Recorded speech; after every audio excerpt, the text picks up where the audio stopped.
Yeah, we discussed integration testing, and now the question is, so we already decided that unit testing is good, they must be fast, they play their own role of helping us develop the software.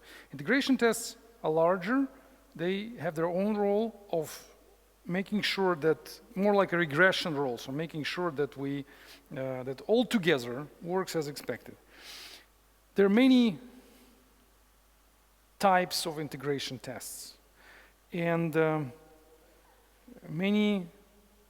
most of those types, most of those configurations, most of those tricks which people use inside integration testing, most of them are related to the way people use external resources which are needed for integration testing. This is the most tricky part, the most difficult.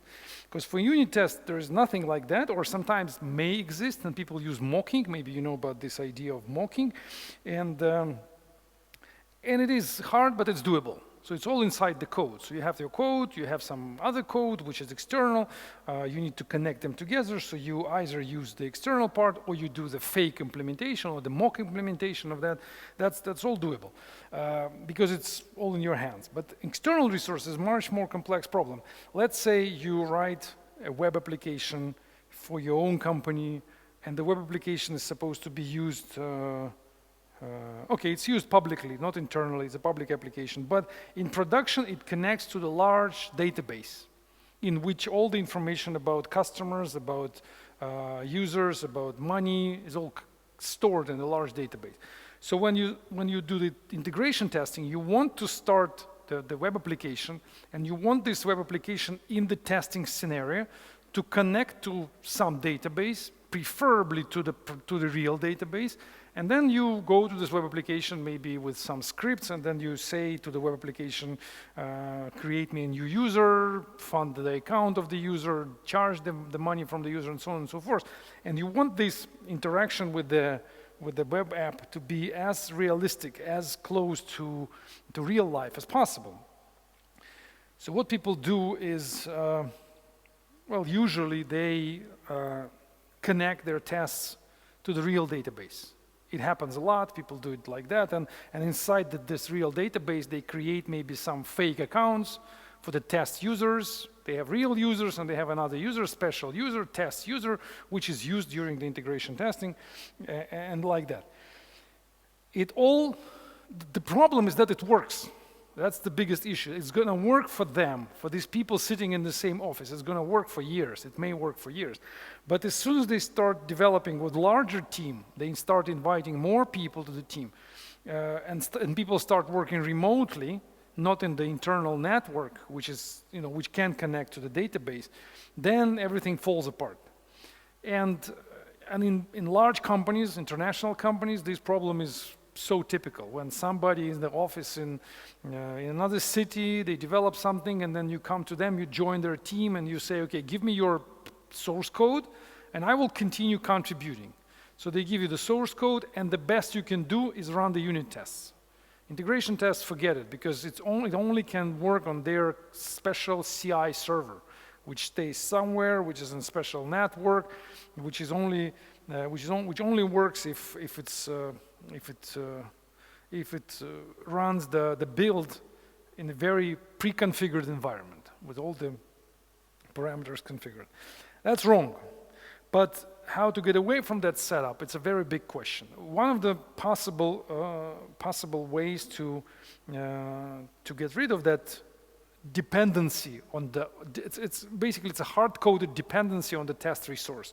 To break this dependency, you may, for example, make a copy of this test resource. For example, they have a huge database, production database, so you make a copy of this database, and you take the real data from the production database, scramble it, for example, remove the names of customers, credit card numbers and everything, and you copy that data into test database, fake database.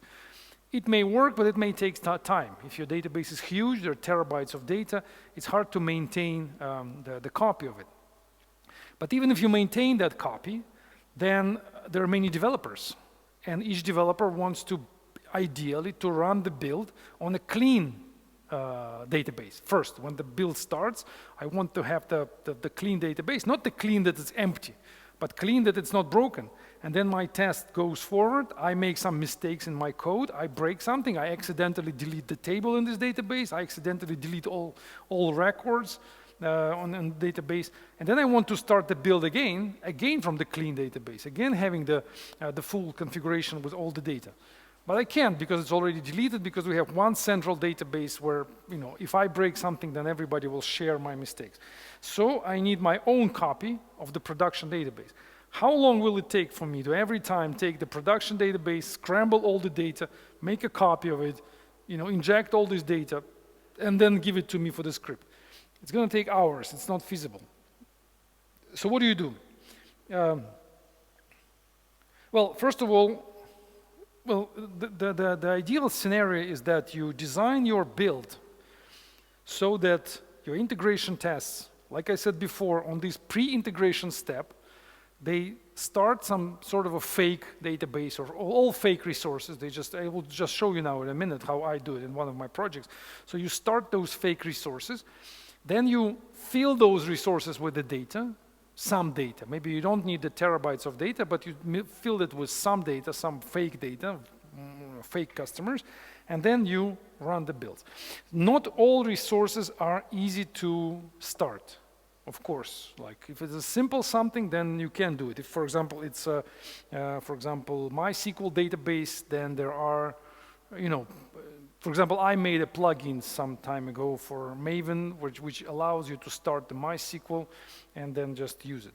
If it's, for example, Amazon resources, some cloud resources, for example, they have the S3, quite popular.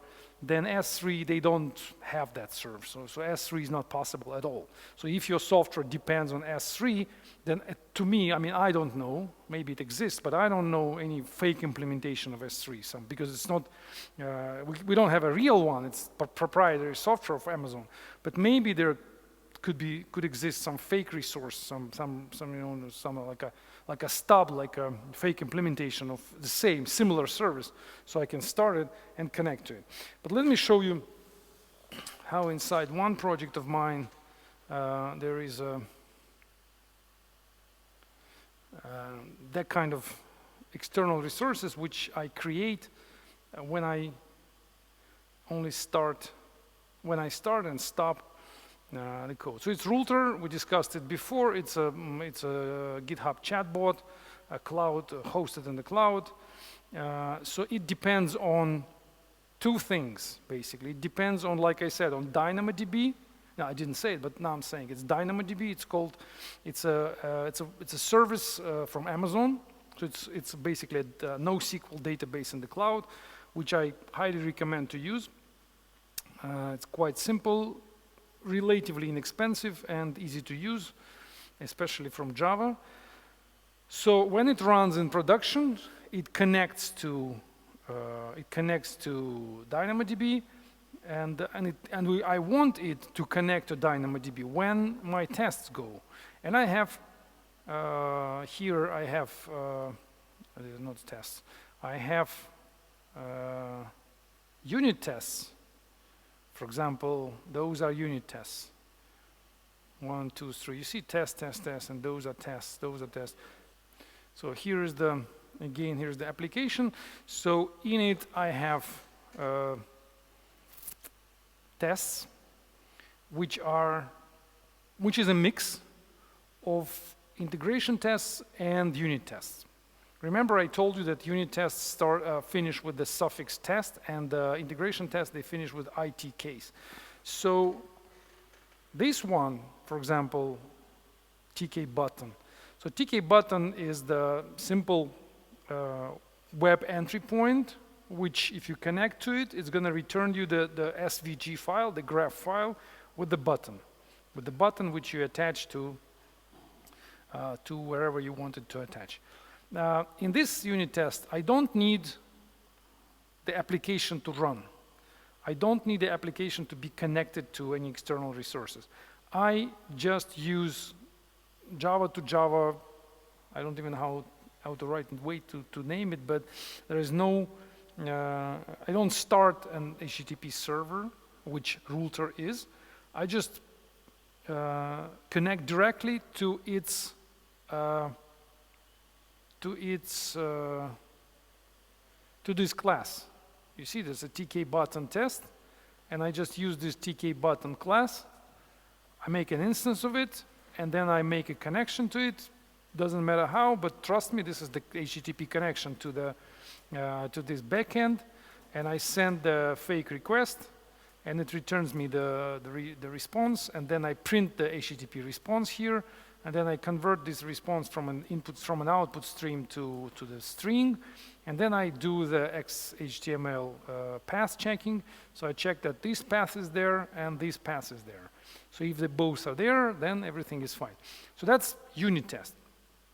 But at the same time, I have an integration test, which is different from that. The integration test renders, for example, I'll show you something simple.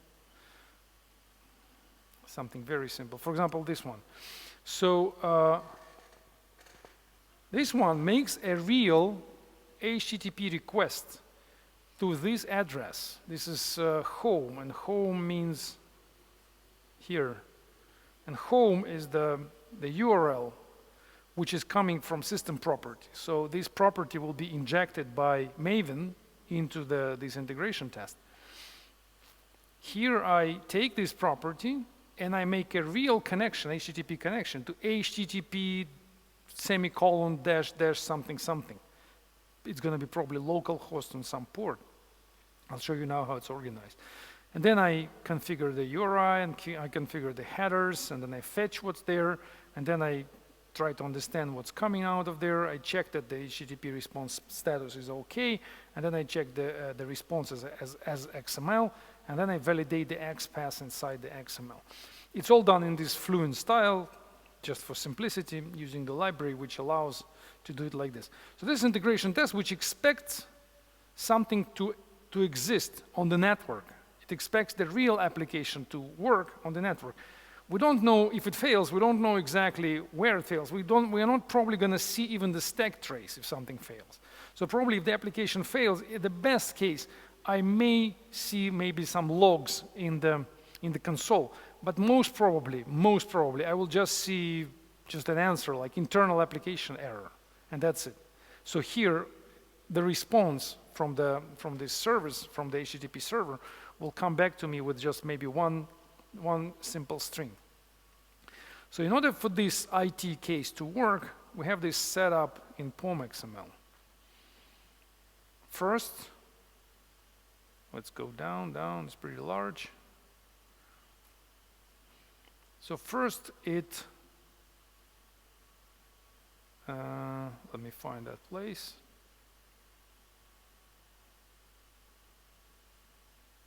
Yeah, there you go. So there's a profile which is called takes test. So it's specifically for the testing of the takes as the framework which we use here. So what it does, this is not important. No, this is important. So first step, this plugin reserves a new port on the network, a random port, TCP port, in order to bind to this port, to bind this new application which we're going to start. And the name of the value, the number of the port is stored into takes.port variable, Maven variable. Second step, we say,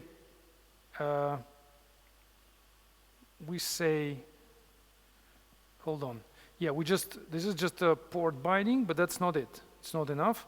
So we go into DynamoDB. The next step is this one, this plugin. It downloads a fake version of DynamoDB local. It's not a fake version, but DynamoDB local, it's the piece of software which was created by Amazon. It's like a standalone local implementation of DynamoDB server.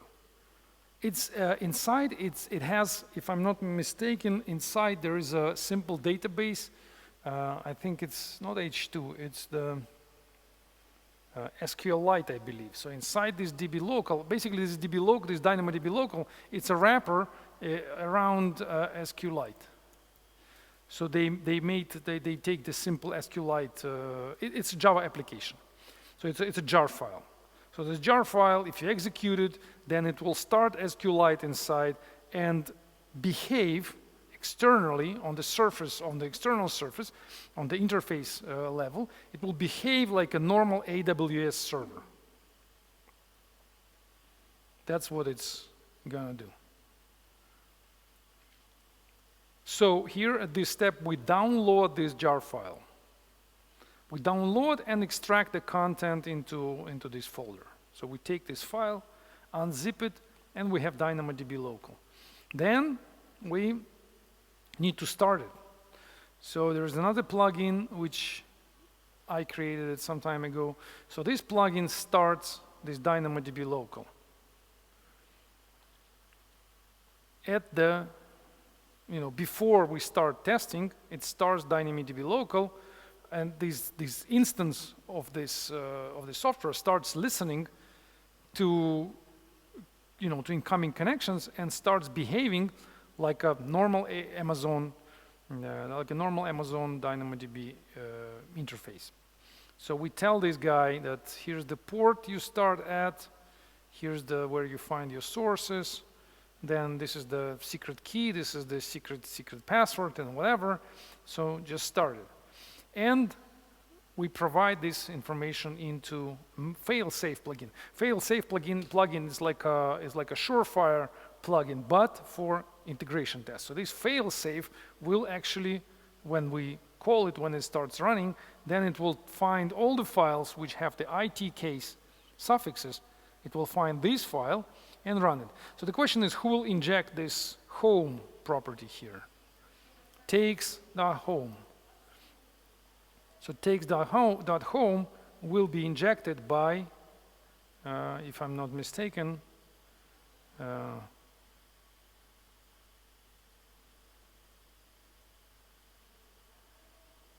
takes.home, hold on.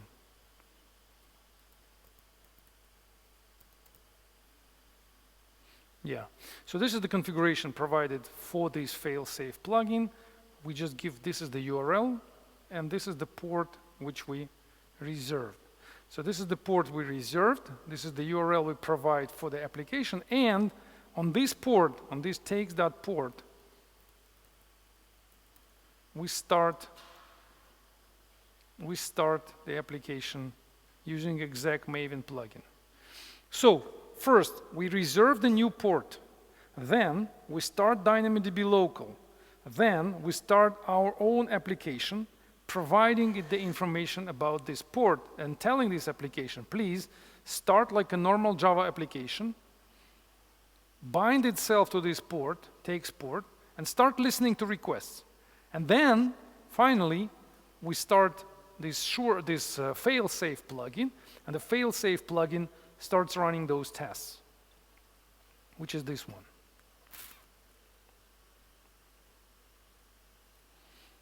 And then, when all IT case files finish, then we shut down DynamoDB local, we shut down this application, this Java application, and then we check what's the result.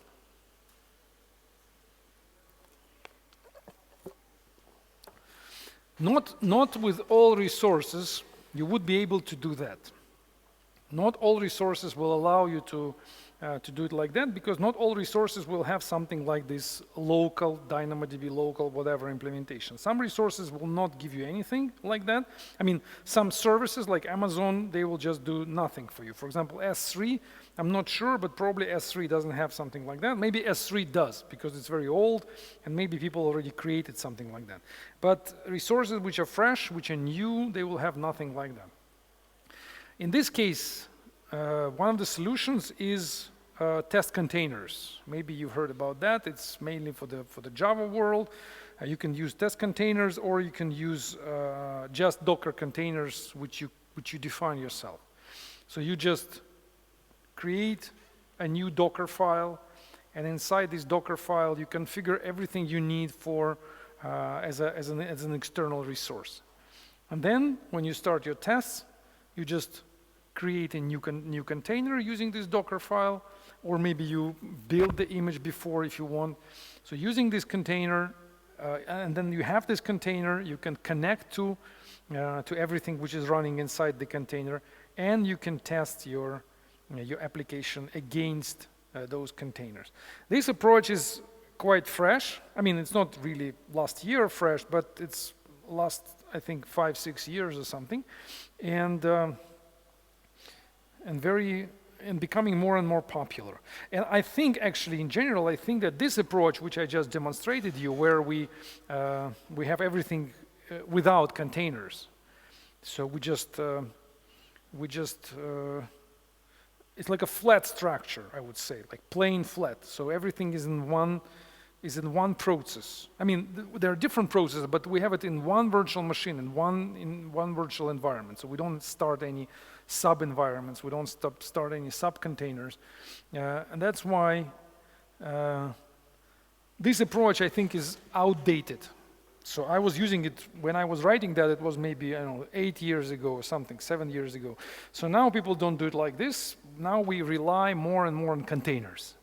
It's really a good practice to use containers, Docker containers, mostly Docker, for isolating your resources one from another. You can have multiple containers. For example, your application depends on Postgres, Amazon DynamoDB, ActiveMQ, I don't know, some other resources, some file system, FTP, whatever. So it's good practice to start multiple containers, each one specifically dedicated to the one resource which you depend on. So your test scenario will look like start this one, start that one, start that one, start 5 containers, make them expose those ports, and then you start your application and configure your application on the start that those are the ports which you need. And then when application finishes, you shut down all the containers. That, I think, is the right approach nowadays. That's what people use.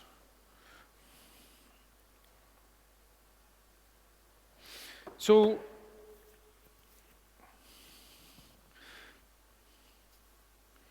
and actually, you know, in integration testing, I think I would say it this way, that if in unit testing you want your tests to be as less dependent on external resources as possible, in the unit test you want your code to, your unit tests to be, you want them to use only the functionality that you test and prevent this functionality to go somewhere else for some external resources, even files, because that will create unpredictability in the testing.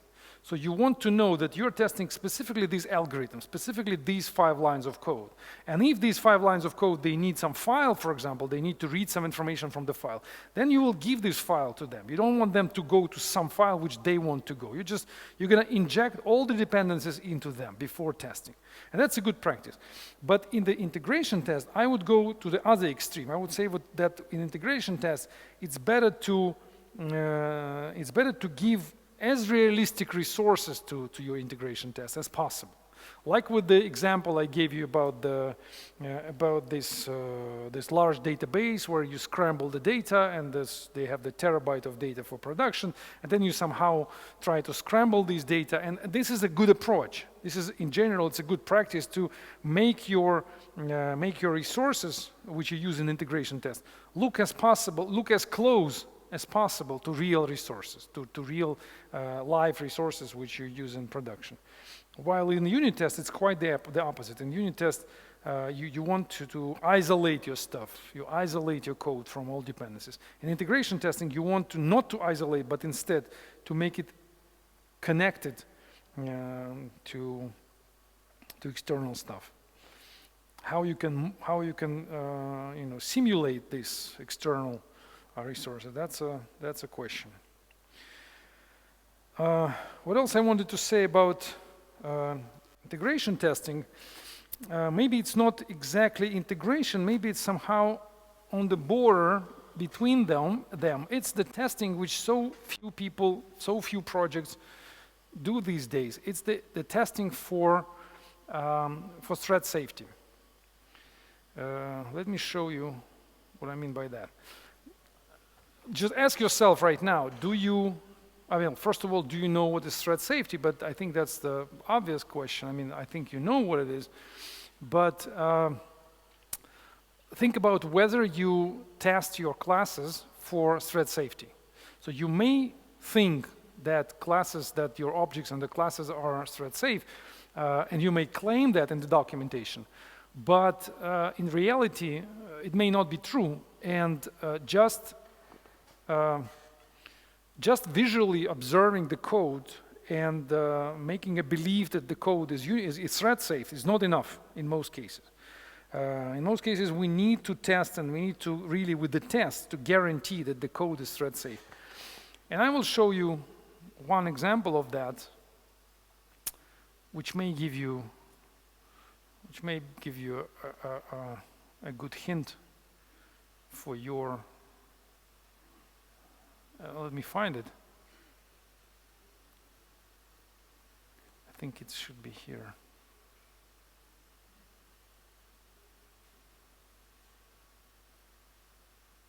Yeah, for example, this one. The code, the test says print in multiple threads. So we're trying to test that the object which I create here, called XML, that I can, in multiple threads, I can use XPath function. So I can in multiple threads, I can convert this XML into string. So probably this test was created, I don't know how many years ago it was created, but probably I wrote it because there was a bug, and maybe I felt there was a bug, or maybe I had a proof that there was a bug, that calling toString on this object was probably not thread safe. So in order to check whether it's thread safe or not, I created a test. So how does it work? In Java, who knows Java will understand the code easily, but I'll explain anyway. So first it creates so-called the pool of multi-threaded pool of executors. Basically there are threads, there are 5 threads, it makes 5 threads, and each thread is ready to accept like a runnable. Runnable is in Java, it's like a lambda function. It's a simple type which you implement with a single function, and in this function you do some simple code. So here it is. It's Java notation. So basically this is the code inside this runnable. So we make this pool of threads, then we many times, how many? So loop is the number, 50 times. So we inject 50 identical objects into the service. So I do submit, submit, submit. So I basically submit 50 times. I give the same task to this thread of this five-threaded pool of executors. And then I say service shutdown. And then after shutdown, I say wait for termination. So after I say shutdown, then with this command wait for termination, it will stay and wait until all the executors are done, until this pool of the tasks which I submitted is exhausted. I mean, all the tasks are finished. And I wait for this timeout of seconds. You know, it's red. Why it's red? Because we need it to be, I believe that's the problem.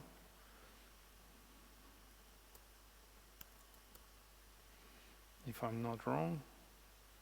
Yeah, that was the problem. And why it's red, I think it's too far away from the place where it's needed. I think it should be like this. Okay, so we run it, and then we wait for 30 seconds. Well, usually it's going to finish much faster. It's not going to need 30 seconds. Then I check that it's true, so this await termination will return false if it didn't manage to wait, that 30 seconds was not enough. But in most cases, not in most cases, usually it should return true here, and then it's going to shut down the service and end of the test. So we can run it, and it will 50 times print the same XML. Some of you who understand who understands threading, concurrency in Java may say that this test is not perfect. It is possible. You see, there's so many lines in the log because there are many times it does the same. You see, it parses the same XML, parses in multiple threads, and everything is fine. It took 6 seconds to finish, so everything is good here. Those tests you must write when you want your code to be thread safe. That kind of tests. Unfortunately, people don't do it. Very rarely I see people do that kind of testing, which is necessary to do. But let's discuss on this simple example, let's discuss the so-called problem of flaky tests. Maybe you've heard about that, flaky tests. Tests which are not entirely bad, so they don't fail always, but they fail sometimes. So how do we make this test into a flaky one? That's easy. How about we put 1 second here instead of, okay, maybe 1 is not enough. Let's put 5 seconds and let's run it again. So we're gonna wait for only 5 seconds to make sure that all these operations, they complete. So on some computers, on some machines, 5 seconds will be enough. You see, 5 was okay here. Okay, let's put 3.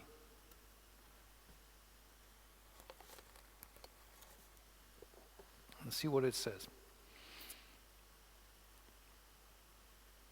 So when you develop a test like this, and you have, for example, very fast machine, then you can put 1 millisecond, 1 second there. And on your machine, the test will work. The test will be, you see? So now with the number 3, it says false. So 3 seconds was not enough to finish all 50 print operations. But I'm sure that if I run the same test on a faster machine, then 3 will be more than enough. So this is an obvious, invitation for a trouble. So you write it like this, you run it on your machine, everything looks stable, you submit it to the code, the build passes because it's also a fast machine, the CI machine. Then some student joined your project who's got a slower computer like I have now. And then this guy checks out the code, runs the tests, and they fail. And it will be very hard for this new person joining your project to understand why the test fails. It will be very hard to find this place and replace the 3 with the 30, how it was before.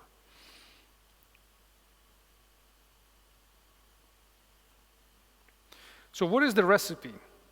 This flaky test, it's a big problem.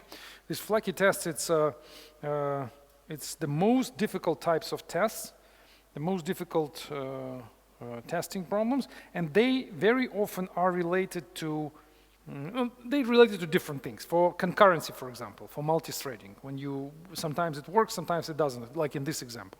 It may relate to delays, again, like in this example, smaller delay, larger delay. It may exist due to some external resources. So in some cases, this external resource, if you don't use containerization, and then you depend on the real resource, then in one situation you run the test, something you see on this external resource, everything is okay. You run it tomorrow, then you see something different on those external resources, and now the test doesn't work.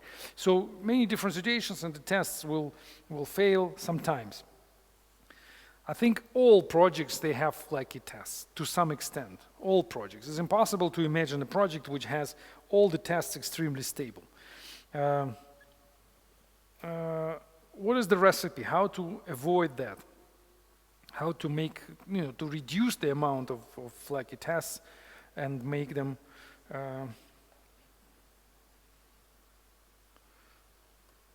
less critical, less, make them affect your development life cycle.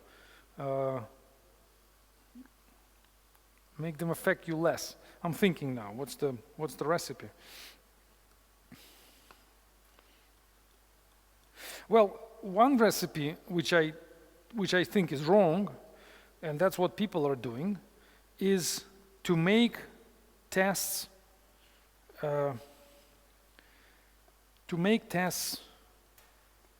less demanding. For example, take a look at this example. What if instead of, let's say it was 3 before, okay? And I see it's a flaky test, huh? Because it fails, it doesn't fail, it fails, it doesn't. What do? I'm a bad programmer. What do? I say 3, nah, let's put 100. That'll be enough, right? On any computer. So it's not flaky anymore. That's what people do usually.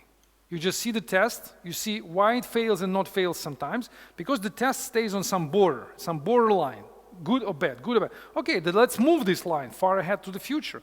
Let's make it work on any situation.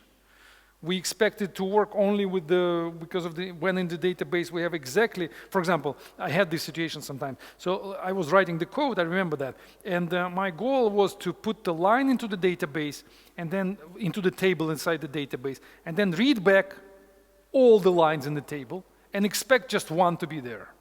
Reasonable, right? So if I start from, let's say, from clean database and I write into the table, I read back, comes back one line. But then I started, it was okay like this, no flaky test, the test was stable because it was just one test. But then I started writing other tests, and other tests also was writing something into the same table.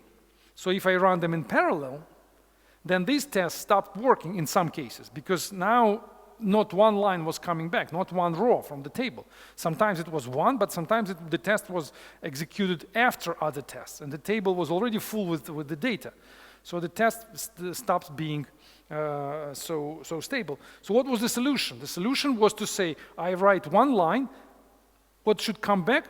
More than one line, one or more. So the test becomes less strict, one or more. But then it was okay for some time until other tests started deleting the data in the row. Then in this case, this test again not stable. So what do? I made it even less strict. I said I write one line and it doesn't matter what's coming back. As long as something is coming back. I mean, as long as there is the request to the database doesn't fail. So I just write it, then I make a select, and I ignore the result.